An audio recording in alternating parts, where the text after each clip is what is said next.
I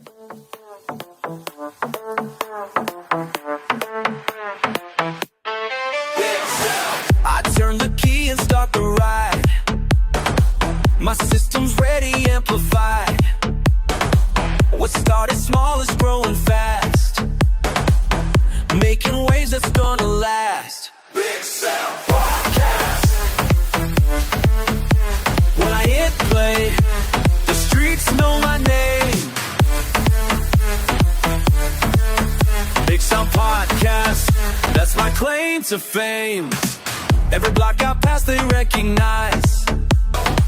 My speakers teaching, that's no lies. Got knowledge flowing through the air.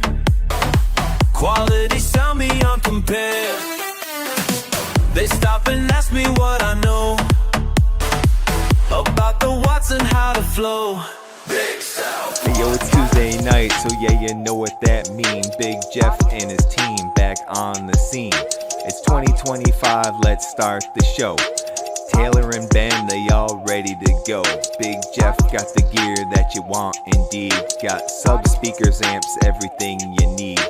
Guests line up about to spread some knowledge. Big Sound teaching more than you learn in college. Let's Talk Car Audio, a page he has. It's on Facebook and it's run by Zaz. Got a question to drop? Go ahead and of course ask. Deviant for life, yeah, the man in the horse mask. It's giveaway time, even the haters can win. See him flapping the gums, but then they entering in. Say what you want about Jeff, but I tell you this, he pays 32 people that can feed their kids. Haters getting mad, they be crying to mommy, but we pay him no mind, we fold them up like origami. Big Jeff coming through like he in a tsunami. Deviant riding shoddy in the Gajami.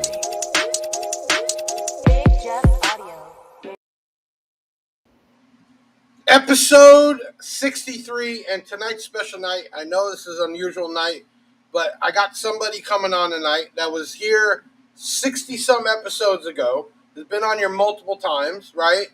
And we're going to be talking with Jacob Fuller. Normally, we have him on with other guests and trying to fit him in, and that guy is filled with information that we never can get the time. So, big night tonight. But you see me wearing the Big Jeff chains. We got 10,000 of them on the way in. Back in 2023, our biggest year, we were giving these things out, and we're going to just flood the U.S. with Big Jeff chains again to have some fun in the competition world. We got people in here tonight. I got Dusty, Ryan, D, Chris Dahl, Shane. I mean, they're pouring in. Do me a favor. Big night tonight. Let me tell you why. We have to announce multiple giveaways. We have Audio Pipe giveaway. We have Jensen giveaway. And Jacob said, hey, I'm coming on. We're doing a giveaway tonight, which wasn't even planned, right, for some subs. So we have multiple giveaways, right? So tonight's the night to hit the like button, because it's definitely not on a normal night. Share this out on your feed and in your groups. I want to get a bunch of people in tonight, kick it with Jacob.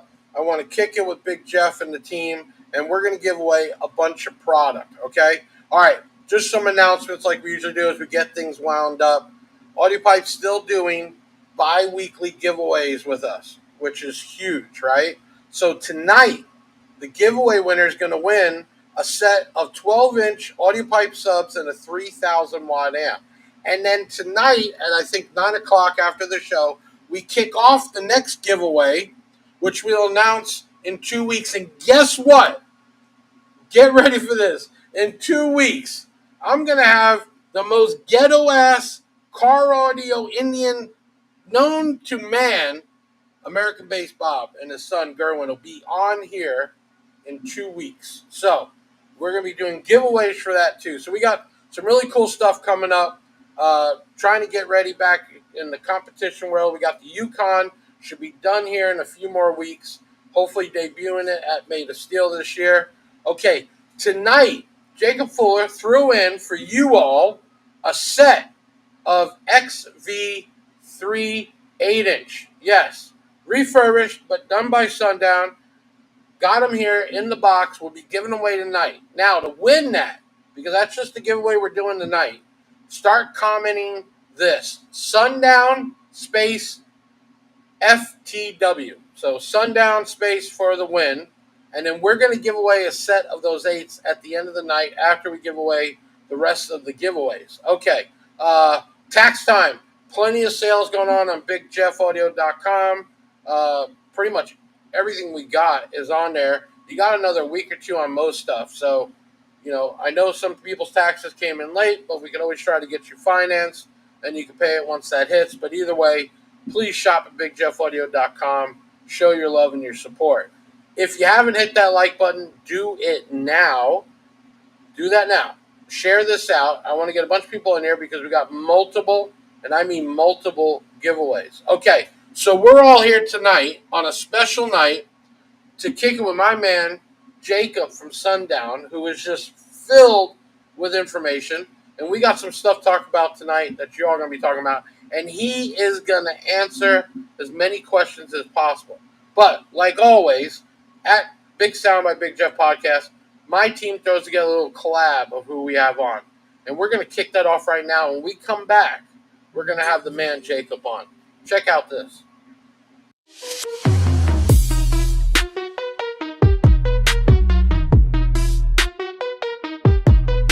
In 2006, a vision sparked a flame. Jacob Fuller entered the game from a garage dream to audio fame. Sundown Audio rose to acclaim. Bass so deep, it shakes the ground. Sundown's legacy, a thunderous sound. Innovations born from passion's fire. Jacob's vision lifted speakers higher. From size amps to nightshades might, pushing boundaries, reaching new heights with Silver Devil tech and 5-inch coils, revolutionizing with relentless toil. So deep, it shakes the ground. Sundown's legacy, a thunderous sound. Innovations born from passion's fire. Jacob's vision lifted speakers higher.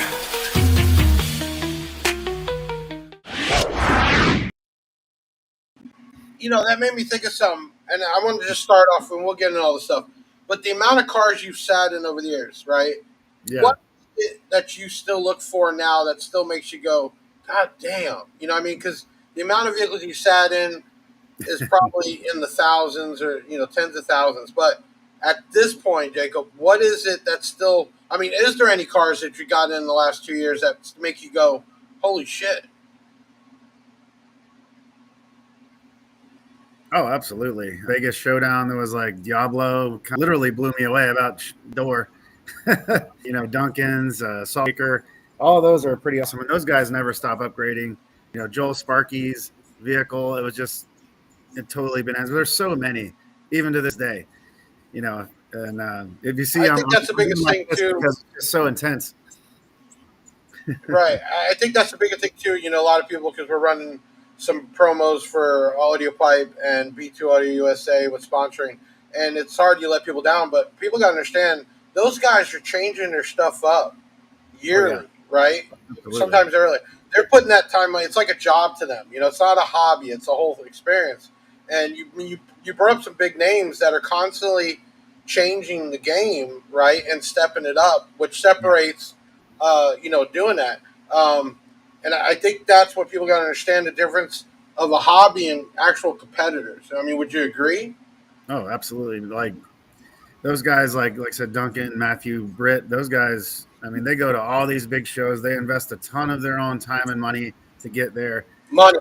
Big money, They have such a good time, like giving people demos. And I'll never forget what Steven said to me. He's like, look, he said, I don't care if my servers are boiling. If some little kid comes up and says he wants a demo, I'm turning it on. Right. And that's the cool thing. They're already hitting you up already. When is the M series coming? Let's just dive into that. We had a huge video. We gave it away. Actually, I got to give a shout out. One of your biggest supporters, I hear it all the time, is Blaine from Liberty Base. Jason. Yeah. Blaine is, man, he is just Sundown all the way. Yeah, he's a huge. Yeah, there he is. Mini trucking right there.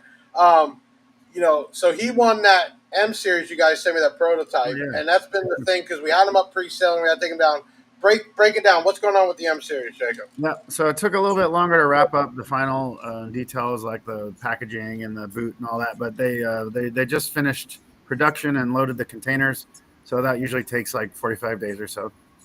I'm just learning this now, but you explain people when you for like the M series. Explain to Yeah. people how long this really takes Yeah. designing. When you're not just going Alibaba and putting a name on something. Yeah. What is the timeline really? And let's just say the M series. I mean, Yeah. how long ago was this a project to get to this point? That was probably about 2 years. Yeah, My that's a lot of. my development cycles are running about 2 years right now for a lot of things. And I could put something together and put it on the market pretty quickly if I wanted to, but then it's not going to be exactly what I wanted. You know what I mean? And at this point, we have a very compelling product line, so I'm not going to rush anything to market at this point. 100%. You guys have stepped up the game, and when Excess came in and you got to really spend full time on it, now everything you guys do has to be above where it was. I mean, you have to, Absolutely. yeah, Absolutely. That's the 100%. next level. And, my development team has expanded as well. I have other people that I can kind of rely on to help me finish some of these projects, especially cosmetics, because everybody knows that I've never been like super into cosmetics. I make the product work and it usually looks cool, but as far as like colors and things like that's never been me. But now I've got some help with that, so you'll start seeing some more cosmetic touches like the new M packaging, things like that. Main Toe 83 is the U series the best sounding Sundown sub. Never ran Sundown more SQ. So U series. that really depends on what your definition of sound quality is. Like if you mean objective, measurable, low distortion, then the answer is no. That would be our Mega series subs. And actually it would probably be the ZV7 as far as objectively low measurable distortion and high output. Now the U series is different. It's I've covered this before, but we'll cover it again. It's what I call a traditional suspension subwoofer, which means that as the subwoofer gets turned up and moves a little bit further, the sound gets punchier because you have a little bit of exaggeration in the upper bass. Now, a lot of people interpret that as sound quality. They hear the punch, they call it warm. So if you're one of those people that likes that, then the answer would be yes. But if you're one of those people that likes objectively low measurable distortion, then the answer would be no. You'd go to a Mega platform. And I've seen you guys been doing a lot of, well, I don't call it white labeling, but you're producing subs for different companies. Yeah. You had Sparked Innovations and others. I think GP's got coming out. Mm-hmm. Let me ask you this, and I'm just curious. How do you look at that as a Sundown sub, or do you look at it as their sub? I'm just curious. I mean, I'm sure they have some insight on what they want, but they're leaving up to you to make something different. How do you look at a product like that? It kind of depends. Some people come to me and they say, "Hey, I want a sub that sounds like your sub." Or other people, like the Sparked in particular, they came to me with very certain thing that they wanted, and it's actually quite different than what I would normally do under Sundown. So I can really do anything. Like if you say, "I want my sub to sound like this," I can make that. I have my signature sound that I look for, but I have enough knowledge where I can basically reach any goal that the person wants. Massive here says, will the magnet boot engraving and the packaging make the cost increase? It's trivial. It's like on a $500 sub, that's like $3 or $4. Gotcha. That was a good question there, Massive SPL. So let me ask you this. I wanted to make a big Jeff sub, right? Mm-hmm. Would you push me in the range of more of like a 750 watt 1000 or, bigger, especially being first line, first of it? What would your recommendation be if somebody was getting into the game? Well, for you in particular, since you do a lot of business online, I would probably focus on somewhere around 1,500 to 2,000 because that's really hot in the online market. Right. But if you were like a brick and mortar company, if you came to me and you were a brand that only sold to brick and mortar stores, I would be like, let's go down here to like 500 to 1,000. Right. Because that's that walk in and out type. I get you. So tonight we're talking about a couple things. I know everybody's obviously asked about the M series, but we're going to be talking about the ZV7s, right? Yeah. I mean, you don't even think about it. We just shipped out some ZV6s, and I hate having to pick those fucking things up. Right? So I can't imagine the ZV7. We're going to talk about that. Obviously, the SA series V3. Go ahead, Ben. Pull that up. We got a presentation on the V3 10-inch and 12-inch. There's a good question from Chris Dahl whenever we can get to him. Let's pull them up real quick right now. Hold on. There you go. How can Nightshade subs make so much bass with a smaller motor? Great question. So that's super cool, and I'm very proud of that. That is my first magnetic circuit patent that was granted. It's you can kind of think of the nightshade as it's similar to like a radial, like most people when they think radial they would think like the DDZ with the pillars. So functionally, the nightshade is somewhat similar to that. Now, where it differs from that is it obviously doesn't have the pillars, and the DDZ doesn't have my distribution ring, which is the point of novelty. So basically, you have a cylinder instead of pillars with Neo lining that at whatever the gap height is, and on the inside there's a steel cylinder that distributes the magnetism evenly, even though there's gaps in between the magnets. So the flux is totally even all the way around. The really interesting thing about the nightshade V4, V5, V6, all of them together, they have 2 pounds of Neo. It only takes 2 pounds of Neo to make a sub stronger than a ZV6 in that. Wow. And, yeah, and the magnetism is super focused. If you're wondering how I can get so much bass out of the magnetism, actually, if you own a nightshade, go out to your sub right now and try to stick something metal to it. It will not stick. It'll just fall right off. There's no flux going to the outside of that motor. It's all on the inside pulling in on the voice coil. All of it goes into the gap. Like you can't even get a paper clip to stick to it. Man, stop it. We're not doing this tonight. All right. So that's a cool thing. I want a question because I've been doing a lot of my videos like talking about heat, right? And energy is just basically non-destructible. It just you convert energy into something else. With the nightshade, does that help with heat reduction or disbursement, or what is that to keep that thing running without shutting down? On the V4 was just launching the technology, and the V5 was just a small step. Going to the V6, we took out all the stops on heat distribution. So, man, there's so much going on in the V6. So from the outside, you can see all the plating on the outside. That's all cast aluminum. That is functional heat sinking, including the plate on the back. Now, the really cool thing about the plating around the outside of the Nightshade version 6 is there's also a little piece of aluminum, 8 of them, that go from that plate into the motor and connect with the gap distribution ring. So we're actually, and that gap distribution ring is going to be the hottest thing in the motor. And then that pulls the heat out through those plates into the external heat sinking. Not only that, but what appears to be the top plate of the Nightshade is another piece of aluminum connected to the basket. And then not only that, below that, there's another piece of aluminum supporting the bottom of the magnets, which connects to the magnet shorting ring, which has direct airflow from the slits up and down the sides. So it's very difficult for heat to build up in that Nightshade motor. And sorry, there's a fourth cooling feature I forgot to mention. On the top of the pole piece of the Nightshade version 6, there's a little piece that looks like the inlet of a turbocharger. And that's a little, I call it a aerodynamically preferential airflow piece. So basically, when the cone of the subwoofer moves forward, the air just goes up and around it, up under the dust cap, right? So now your hot air's up here. But when it goes down, that inside part that looks like a turbo becomes aerodynamically preferential. So the air goes down in there, out below at a really high velocity. We actually use computer simulations to accelerate that air as much as possible without making noise. Goes down and out the slits really fast.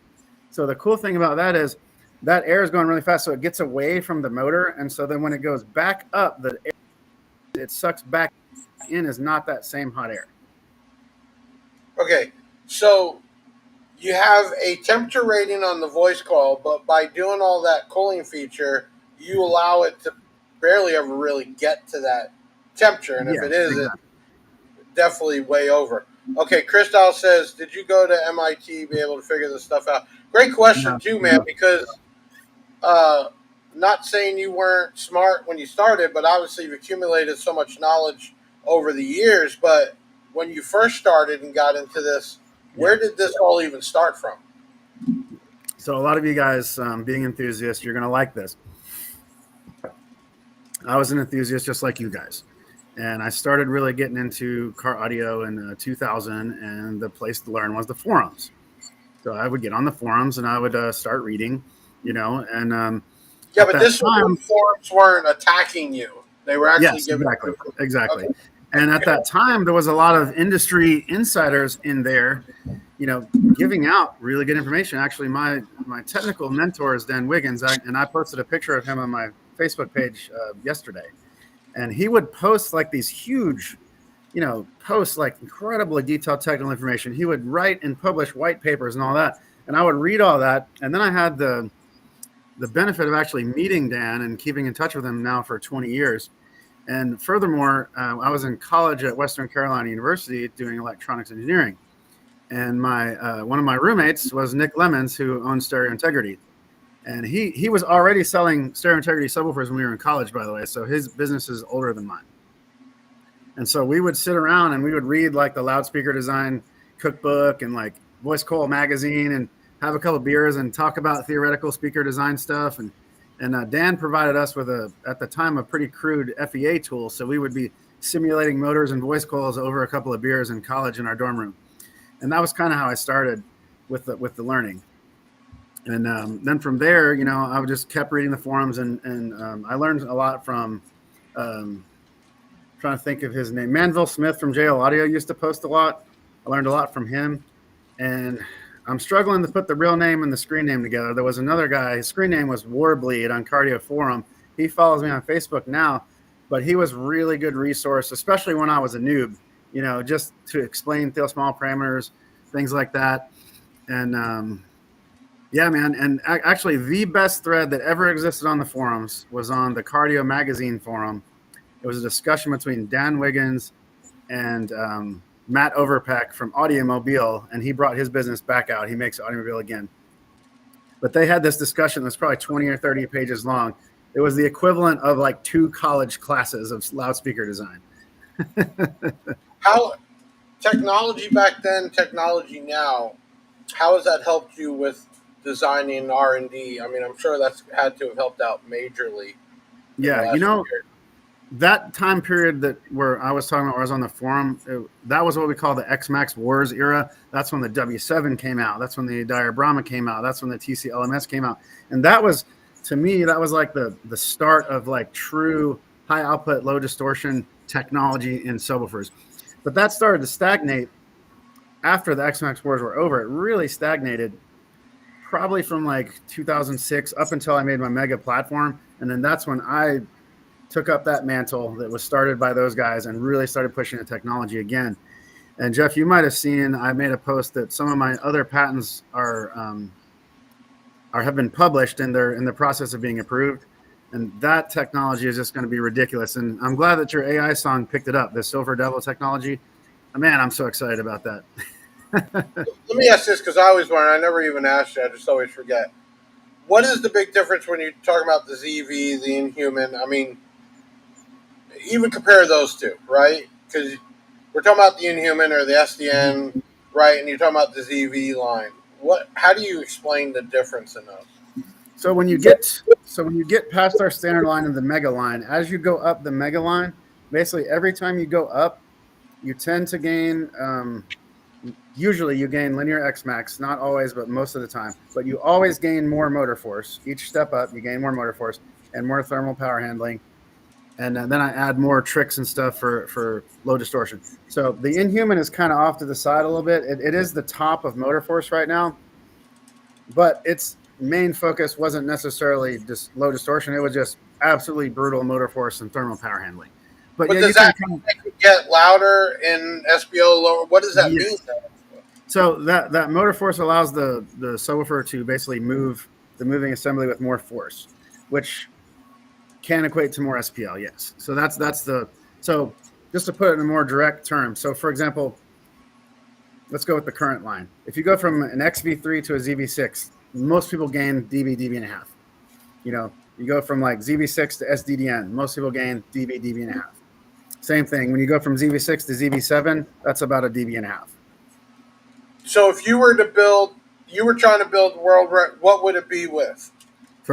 At any frequency, so including high frequencies, that I would use my Neo because it has the best motor force to mass ratio of anything I make right now. And then looking at size, cone area, there's always been a debate, 10s, 12s, 15, 18. Is it just about as much cone area as possible, or do you think that's not really the answer? For like extreme SPL? Yeah. Not necessarily. Like, and you can see there's a lot of approaches to extreme SPL. Like you see like RP Patel has as many 10s as possible. And that's great because, you know, each one has less strain on it. But then you have somebody like Alan Dante who has much fewer subwoofers also doing really good scores. but then each woofer has a little bit more strain on it. So if I had to pick, I would pick the RP approach, so that you're much less likely Smaller to, count. Gotcha. and more of them, so you're less likely to destroy Over the an 18 or a 21 or even bigger. Smaller. Yeah, you get up in the 180s, and it's so hard on the cones and stuff. So like I like RP's approach to using significantly more smaller cones. Okay, so now we're talking about the ZV7. Yeah, sure. We got a short video of it. Well, we're going to get to that question. Ben, pull up what you guys got on the ZV7. All right, folks, got the first ZV7 18 here, and what's so exciting about this is this is my new 12-inch spider for a 3.3-inch coil. It's the first one we built this way. At the beginning, on the onset, you'll hear a slight buzz. That's the amplifier clipping slightly.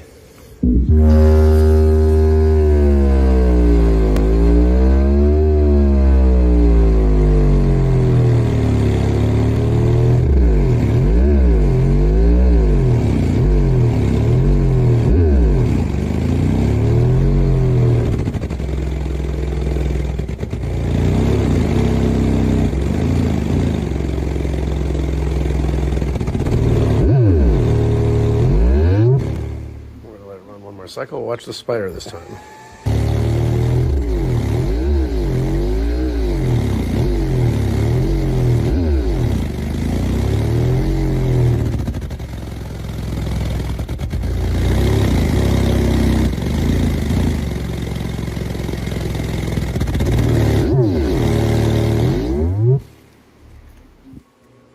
So, super impressive.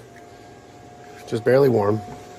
All the cooling is working great. New awesome long coil, and the spider is very, very effortlessly handling this. You can, like I said, I'm clipping a salt 4 at 1 ohm, and this amplifier is rated for significantly more powerful than the subwoofer is. But yeah, there it is, guys. I know I'm super excited about it, and I can't wait to see these in people's builds. And I know that some of you guys, are going to really appreciate the extra excursion provided by this 12-inch spider on the. So let me ask this: when you're talking about motor force, right? Doesn't that also have to be the spider has to handle that force, right? So all the moving parts, yeah. Right, because I mean, the whole purpose of it is it's bouncing back, right? And that spider has to handle that the excursion, but more that force, right? Yeah, the biggest thing for the force would be like the glue joints and like the cone body from not tearing itself apart. That's why the Inhuman is only going to be sold with a carbon fiber cone.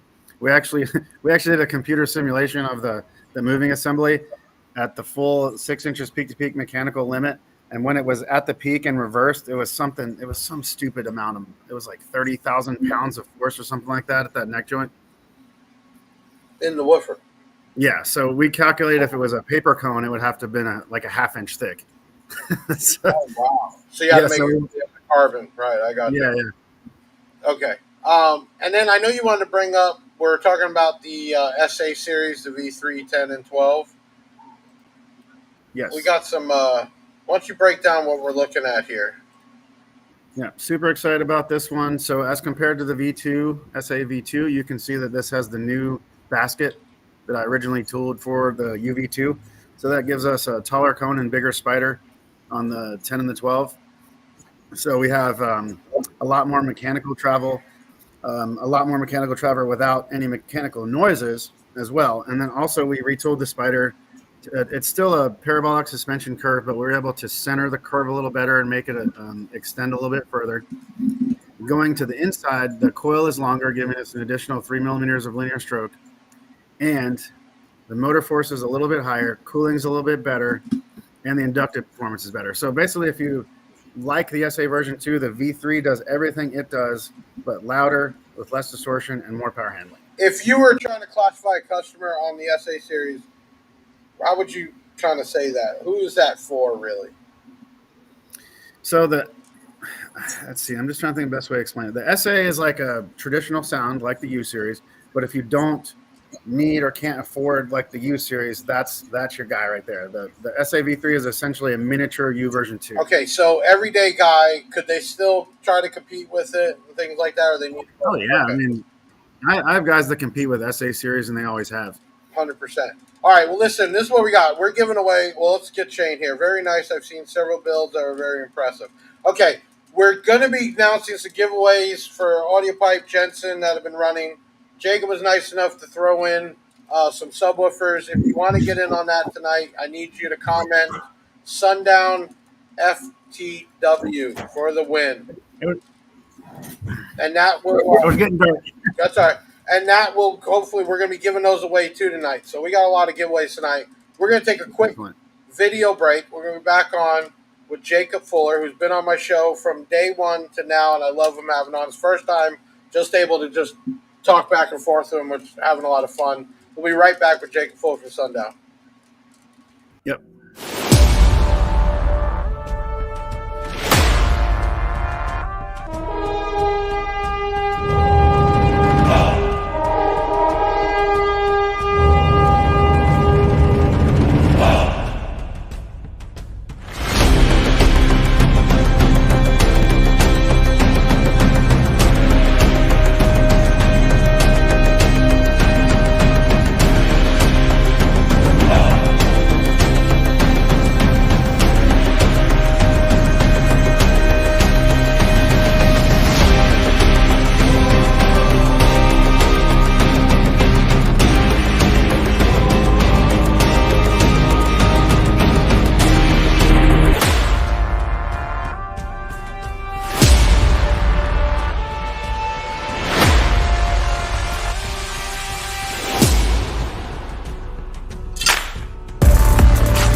Okay, this is the box upside down.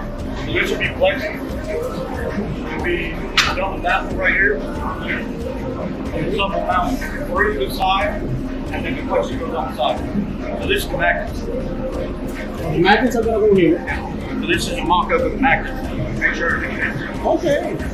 So if the vehicle is 2 inches wider, it should be in there.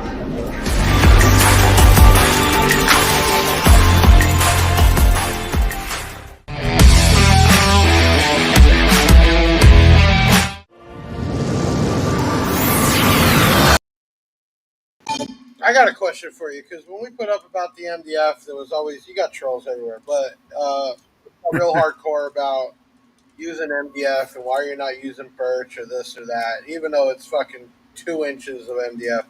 What is your opinion on that, of the different woods when they're building boxes, especially with your down woofers? Does that really play an effect if the wood is thick enough? If it's thick enough, probably not. The only direct testing I'm familiar with is like really old school testing where it was like, just double layered stuff. But some SPL guys reported some gains, and birch is stiffer. But if you have the thick enough MDF and braced, you can make up for that.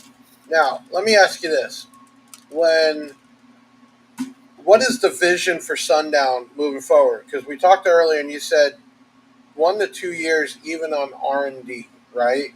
So stuff you're working even on now might not be seen till 2027, 2028. What is or longer? Yeah. What do you think the future is? Does it just keep getting better and better with Sundown, or does it ever top out with subwoofers? I don't know. I guess if it ever does top out, then I guess I can retire. But until then, I'm here. And then but there's some really crazy amps, stuff, which have been huge assault amps. I'd love grabbing Assault 8 today because I know it's a big money amp. Do you think Sundown is going to go further in the amplifiers, or is it just going to specialize like Absolutely. it is? Oh, it is. Okay. So I can't say a whole lot about it. We're not ready, but we have and the name is still pending, but I'm calling it Salt version 2. That's what I want it to be called. We are working on that, and it's going to be something very special. It is not just an upgraded amp that's just hey, here's the new board. It's not that. It is very different, and I think that people are going to be really pleased with it. But not only that, but we have a bunch of other things we're working on as well. Some of the stuff I've been working on for a long time, like I was trying to make a GAN amplifier for a long time, but we might go back and redesign that. That's something I wanted to manufacture here in the States, and that's going to become especially important going forward. And we do have some connections on amplifier stuff and assembly in the States. So that's one of the things I'm pushing for on amps, plus the Salt V2 stuff. And we do have a brick and mortar line of amps coming out right now too, just for our local retailers. Those are going to be really sweet. This is a great question here. Well, not a question. He says still on my 24-inch sub. Is there a reason there's not the 21s, the 20s, or the bigger stuff on the Sundown side? It's just not a huge seller, I did offer a 24-inch ZV5, but we didn't sell very many of them. So it's like I haven't pushed for it. And to be honest, if I was to make something like that, I'll get to Julian here in a minute. Sorry, Julian. If I was to make like a 21 or a 24 or something like that, I would want to tool all my own parts, to make it perform the way I want. And it would be really hard to recoup that investment, I feel like. Is there a ZV8 or ZV7 going public before GTA 6? So, Julian, sorry for the delay. The ZV7 motors are almost done being produced, so I'm hoping we'll get the ZV7s out to the public within 2 months or so. By ZV8, you might mean the Z8. Hopefully, if I'm answering your question right, the Z8 production is also about to wrap up. We just sent the packaging design, so hopefully, again, the Z8s would be probably 2 months or so. And if you do mean Z version 8, I have already started development, but when the ZV7 comes out, you can expect 4 to 5 years of that being on the market before I actually release the ZV. And Julian, you can always shop at bigjeffaudio.com on all your Sundown products. Hint, hint. Okay, Zaz, are you going to start off offering more accessories and products? Hey, I'll tell you what. We sell a lot of Sundown RCAs, the nice. Good. I think I love those. Yeah, really like the ends on them, how strong they are. I mean, it's a heavy RCA, man. You might not know this, Jeff, but I actually those end pieces on those RCAs, I actually drew them by hand on graph paper, like old school style, to try to get like the perfect shape for like gripping and things like that. I used a set on my test bench a couple videos back, and you got to really put those things on.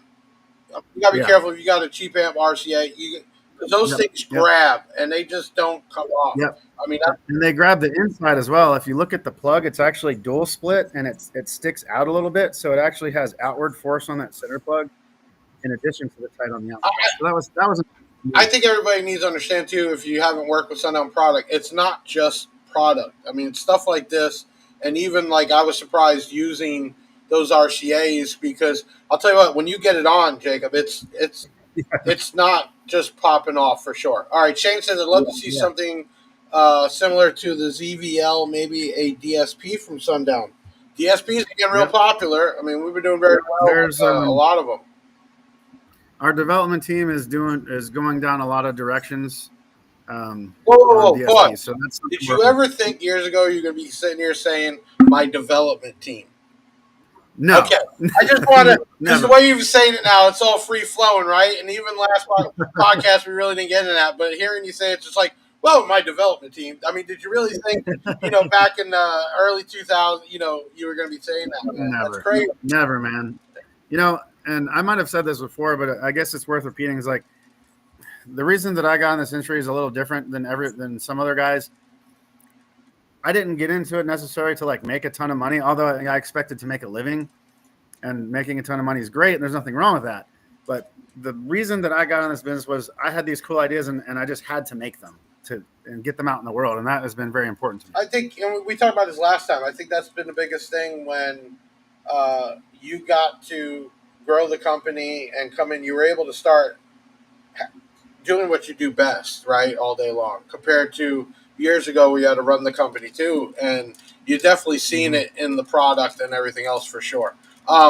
If y'all just tuning in, we got Jacob Fuller here, which is special to me because he's been on the Big Sound by Big Jeff multiple times. He was one of my first guests.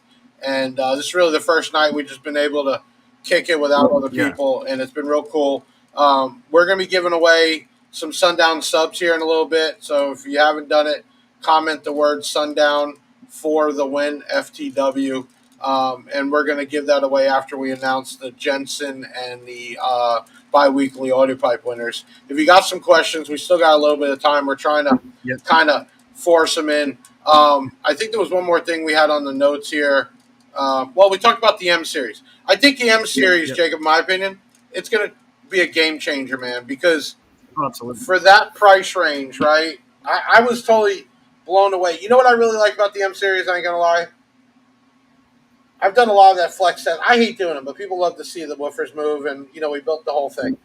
The venting on the M series, the amount of air that came out, and that my rack is open.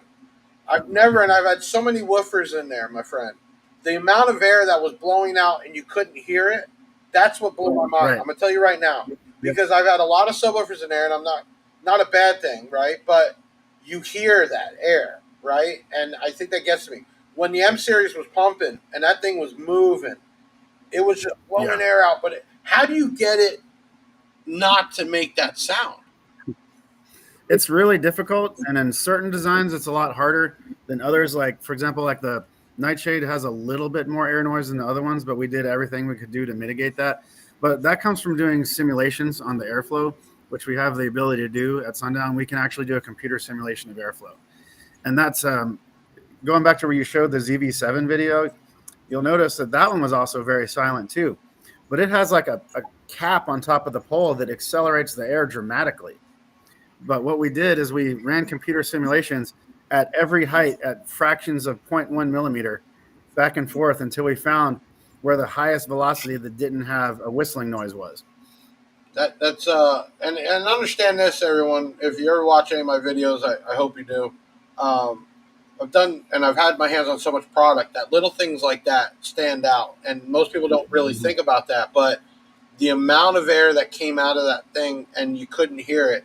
The only thing I heard was that at one point you had my whole rack almost jump off the ground, which doesn't usually happen. There's a good amount of weight and it's sturdy.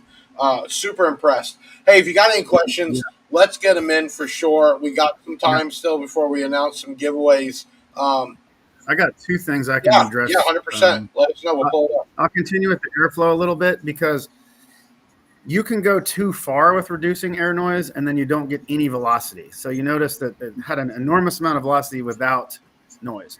If the velocity drops, basically what you end up doing is the same air that comes out goes back in. And so you really don't have very much net cooling effect. Okay. You know, that was one of the biggest problems, Jacob, with my first build. The heat that was generating out when I had the def bounces in there, that pressure was pulling it right back in, right? So I was never able to get that heat out of the box. And when you said that, that's what I was thinking about, because I used to feel the heat come across my face. It would almost burn when the coils really got hot. But you're 100% right. So you finding the right mixture of that velocity but still that movement, I mean, that's, again, it's in the R&D, it's in the designing, and not just, hey, I want this basket with that magnet, with that cone. So that's an incredible thing. So what did you do back then, though, before I was trying to get to earlier with house technology change? What did you do back then? So I made a ton of prototypes. So I would do my best, using math, geometry, things like that.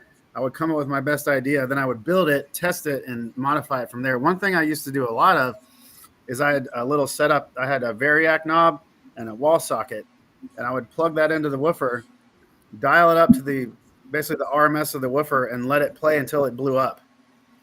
And then I would, and every time I would do another test, I would see if it took longer. So I'd actually started developing the vent rings before I had the ability to really simulate it, and that was basically build, test, modify, build, test, modify. So electricity coming out of the wall is frequency. It's a hertz, right? And you're 60. Right. So you basically built to like a potentiometer in a way to adjust the voltage coming out, which then was basically your tone generator. Yeah, oh, wow. And that was a really dirty signal too. So it was a really difficult test. Right. And so I learned a lot about thermal power handling doing that. There's like so many little tricks in thermal power handling that I can't reveal all of them because you know how it is. Great question here. I love the Bart icon. Could the M series handle small box requirements such as the U series? Great question.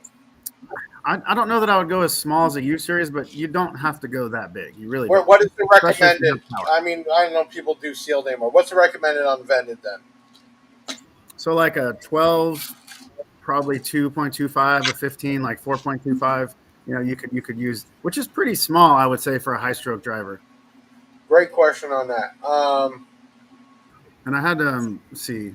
Here's a good one here. Jacob, would you be able New to build style new sub. style sub with old style frame and motor? Depends on what you mean by old style frame. Like I would never put like a big Z motor on a 12 spoke. No. But if you can specify a little bit further, I can probably answer. But I had one that was way back I wanted to get to. Somebody said ZV7 versus SDDN. And so I get this question a lot. So I designed the SDDN specifically for Stephen Duncan's van, which is a 6-cylinder band pass. So my focus there was as much motor force as possible. So that's what I did. Now, you go to a ZV7, it has a little bit less motor force than the SDDN, which also makes it more friendly to a 4th order enclosure as far as bandwidth goes. Not to say you can't use an SDDN in a 4th order, you can, but it has less bandwidth than the ZV7. The ZV7, on the other hand, has more linear excursion than the SDDN and better inductive performance. So just hopefully that answers your question, RG. Let me ask you this, because I read all the time. Guys build an SPL vehicle, right? What enclosure, 6 or 4, what do you push them into if he's So using? like, we talking burps? No. Let's just say, let's do an average. Guy's going to compete in multiple classes, right? And he's going to run the DB line. Right. He's asking, Jacob, what should I go with, right? Where are you pushing? So if they're doing a wall, I would push most people to a 4th order because it's so much easier to get that right. And it's a lot more forgiving. Like 6 orders can be really challenging. They have their benefits. Like you can broaden the bandwidth. You can shorten the excursion envelope over a much broader envelope as well and shove more power into it. And actually, that's where the Inhuman comes in. The Inhuman was made specifically for a 6-order enclosure. It has over twice, it's about 2.5 times the motor force of an SDDN. Wow. And someone asked about efficiency earlier. So actually, while the Inhuman will handle a lot of power thermally, it does not require a lot of power to get moving. It'll get moving like crazy on 3K. And that's where the 6th order comes in to reduce that excursion so you can dump power and take advantage of that thermal power handling. Okay, here's my question, because I get it all the time here selling product. Is there a reason why, and you do it, you underrate the sub's power rating big time? Yeah. It's just been my tradition going back to when I plugged the things into the wall socket. Like my power ratings were kind of based on being able to be plugged into a wall socket for like 5 to 10 minutes straight. So, and I'm glad you asked that question because my sales team has been pushing me to re-rate the stuff, and we're going to re-rate the stuff a little bit. I think, yeah, but you know what? It's like when you rate it there, I like it because it's like, I always believe you should always go above RMS anyway because you can always tune it, right? And the famous line we get when people are writing in with warranty issues on any product, oh, I only had X amount of watts, and they don't understand that underpower is just as bad as overpower, that better to have more power and tune it down. But I don't think I have a problem with that. I kind of like it, but if yours says $3,000, it's a $4,000 or $5,000 5,000 watt all day. You know what I mean? Yeah. So we are changing the ratings, but they're still. What about a 3 rating? I've seen some brands do that where it was like a peak, an RMS, and like I don't know, you call it whatever, but I guess you don't even really need that, man. Yeah.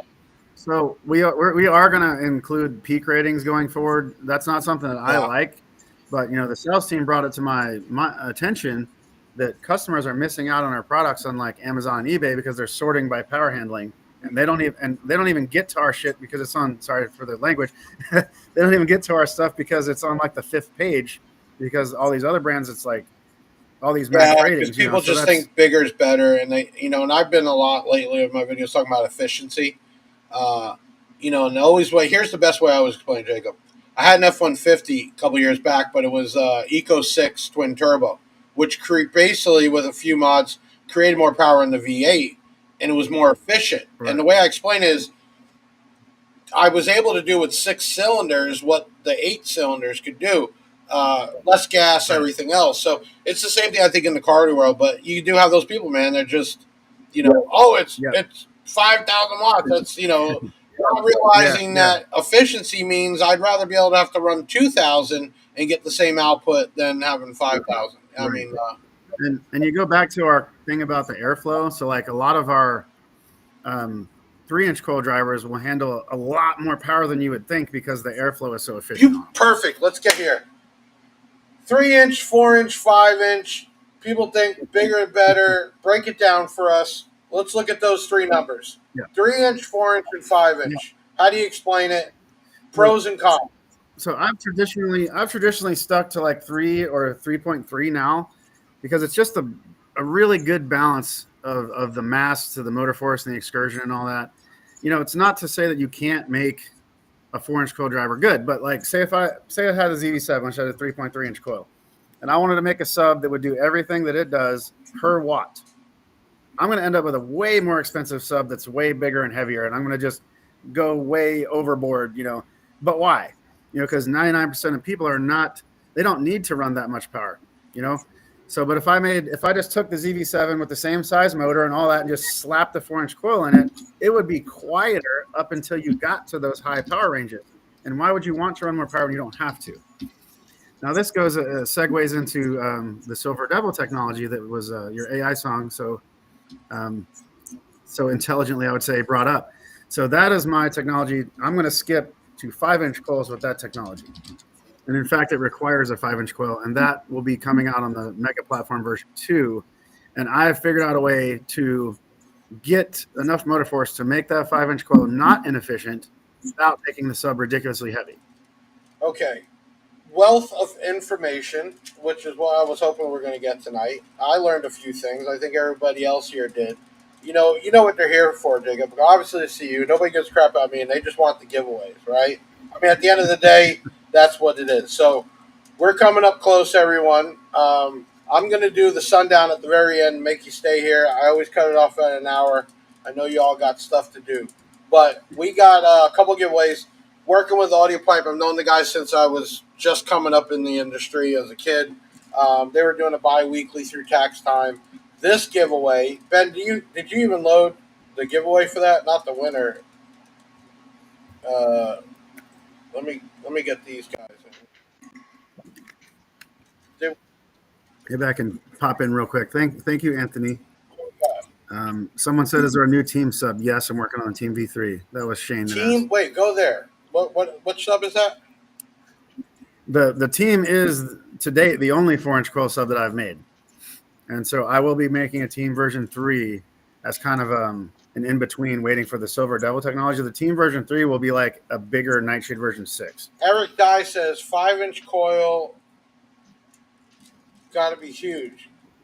Oh yeah, when I get the Mega Platform V2, you guys are going to see some really special spiders. The largest, the 5-inch. Just I got to finish this up, but I'm curious. Does the 5-inch coil just make it like it's going to be louder? Or no. So, as you know, giant amps are cheap now. So everybody wants to dump more. But the big thing with my 5-inch coil technology, I'll be able to take the motor force up leaps and bounds. So not only will you be able to handle the power, but you'll actually be able to use the reasonable amounts of power and get a good result. And my biggest Mega Platform version 2 frame that I'm going to be tooling will have a 16-inch spider on it. 16-inch spider. Yeah. Okay. Now, last question. Are all the spiders really made out of the same material? Or when we're talking about motor force, is it just woven thicker, or is that going to be the new technology, a new type of material for the spider? There's been some, like, for example, I'm actually using a slightly new material, but most spiders are basically mix some other materials. I'm starting to mix some other materials in as well. We've been studying in the background. I've had discussions with our dev team and even other people in the industry.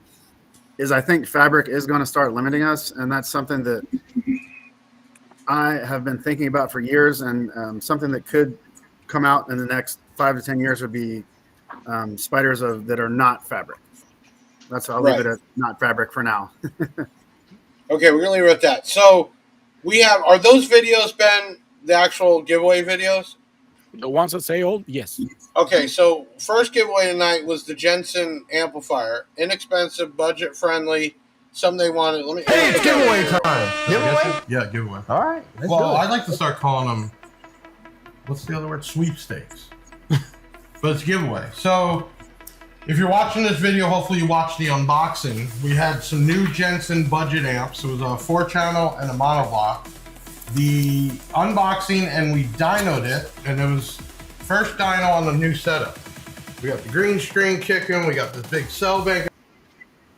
Okay, so this was for a monoblock and a 4-channel built-in DSP, normally coming out with 149 mat.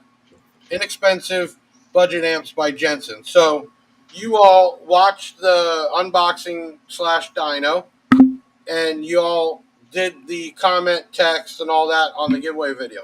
All right, we got a winner for that one. Let's go ahead and find out who won the Jensen amps. Here we go.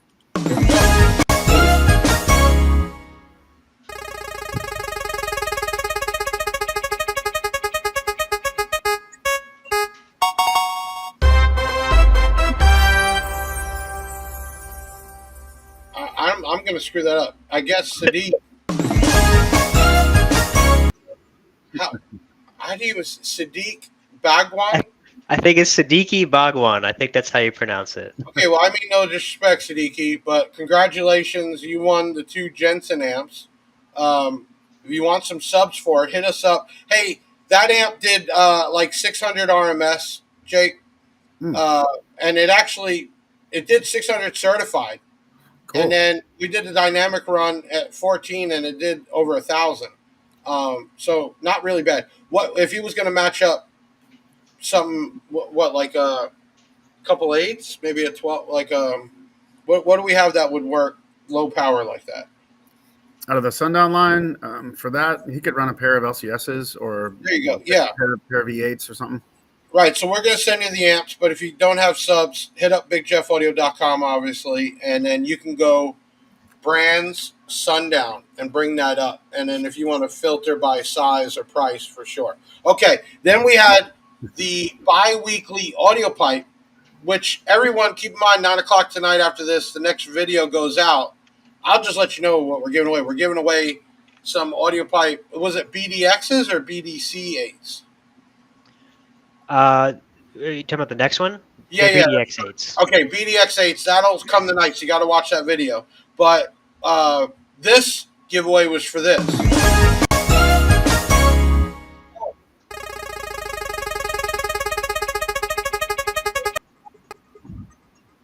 Podcast. I got to pause this because I'm not going to say the winner. This was actually for the 212s and the audio pipe amp. Yeah, that's what we're doing now. Next giveaway is the 2. Because I'm like, oh, we forgot to say. Right. Okay, so this winner that you're about to see won 2 audio pipe 12s and a 3,000 watt amp. Cool. Yeah, honestly, Jacob, I know it's another brand, but the audio pipe man been around for a long time, man. They just kind of make some different stuff. I really enjoy it. But let's go back to the winner. Play it full. We're going to see who won.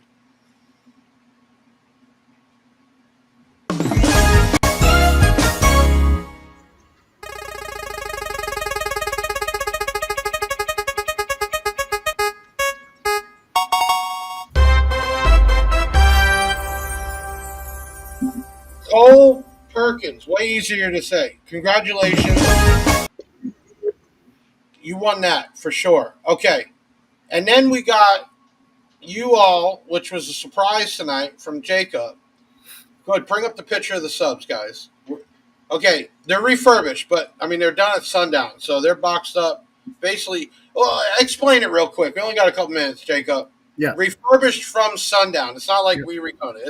It's basically brand new, man. It might have our build team just takes the existing motor and puts all new soft parts in it. It's good as new, other than maybe minor cosmetic scratches or something on the motor. So these are from you all. You all shipped them here. They're sealed up, and we're giving that away. You all had a comment, Sundown for the win.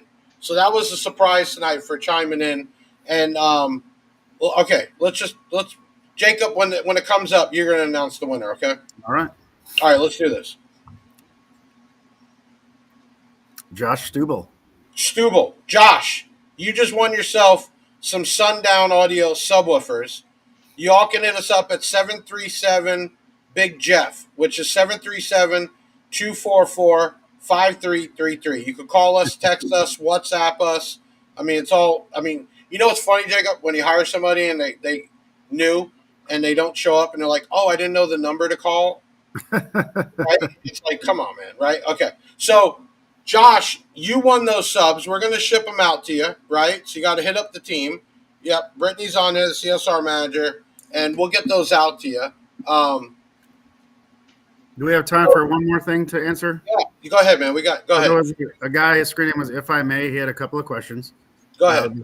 First question was, is a 170 amp alternator good enough for Assault 2K? Yes. He had made another comment asking, he's like, oh, those are all SPL subs. What about daily SQL?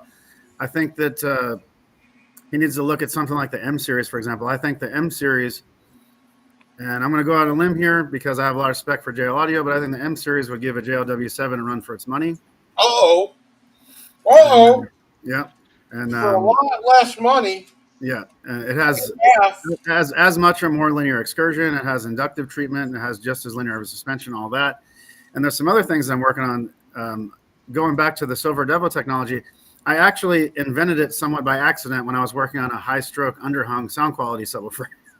So that's something that I want to do as well. I've been calling that the JF SQ reference driver for a long time, and I've had various prototypes over the years. Sometime over the next couple of years, I'm actually going to get that thing out. So that will be a truly high stroke, completely flat BL underhung driver with a 5-inch coil Neo motor, all that good stuff. You know what we need to do next time we have you on? I think we need to do a little some talking about the word SQ. Yes, indeed. Right, because everybody just thinks Sundown SPL, right? But it's not just SPL. So next podcast, I think we're gonna get into the SQ talk. I think because I think there's more people out there that not even just straight sound quality, but they're not out there trying to compete. They want that boom, but they also. I love that home audio sound of bass. You know what I mean? That omni, just all around you type feel. I really enjoy that. So, all right, listen, everyone. Awesome night. Awesome questions. My man Jacob in the house. We'll have him on again in a few months, and we're going to talk about SQ next time. By then, the M series should be out, right? Yep. The 7s should be out. Or when are we talking approximate ETA? Probably 60 days. And then also, speaking of sound quality, the SA3M, SA1T are out. The SA6.5 mid and SA8 mid should be out by then as well. You know what? Let's break that down next podcast. Let's get in because we really didn't even touch into the mids and highs. We didn't even get there. So let's kind of on the next podcast. Let's talk about some SQ on the subwoofer side, but let's get in and we can get some videos up and stuff talking about the loudspeakers, right? Excellent. Let's do it. I think definitely. All right, listen, everyone. Thank you so much. Big shout out to Ben Jammin here, Taylor the Hair, making this happen on our own time. Thank you for Jacob for making time for us. And then on next time we have him on, we're going to be doing talk about SQ. Next week, when is the date, Taylor? Because we're going to have the oldest school OG in this industry on with the turbine. That is the 31st. It's a Monday. Okay, 31st, Monday, 7:30. Here will be ghetto as you ever met in your life. American Bob will be on. Bob's a cool guy. Yeah, he don't do podcasts and all that. I had to pull his turban and say, hey, you're coming on. All right. So make sure you hit us back up. 9:00, Ben, is when the next giveaway starts tonight. Okay. Be on YouTube, Facebook, all that. Watch the video. You'll have another chance to win. You can hate me, but you love my giveaways, right? Because that's all we do. I can say we're the company that gives away the most product on a consistent basis. So listen, I'm Big Jeff from BigJeffAudio.com. Stay tuned. The Big Jeff chains are on the way back, and I showed pictures. Pallets of them. We're going to be, I'm just going to see Big Jeff chain. Next time, Jacob, I want you to wear like Mr. T. I'm going to send you six of them. All right, let's do it. Just stack them up, my buddy. All right, listen, everybody, thank you so much. Another episode in history. my man Jacob Fuller from Sundown. We're going to see him again in a couple months, and we're going to be talking about loudspeakers, SQ for sure. Thank you to all you winners. Contact us. We'll take care of you. And we'll see you on the next one, man. The 31st. All right, Ben, take us out, man. Another show in the bag, yeah, that's a wrap. Big Sound is the best, and it ain't no cap. Hit the website if you need that merch. It's Big Jeff Audio and hit the search. I know you had fun, yeah, you gotta admit it. That boy Big Jeff took his thing and he did it. Always a win, yeah, never a L. Did you smash the like, subscribe, and hit the bell? Share it on your socials, put it on blast. We'll be back next week with another podcast. Big Sound in the house, like no other deviant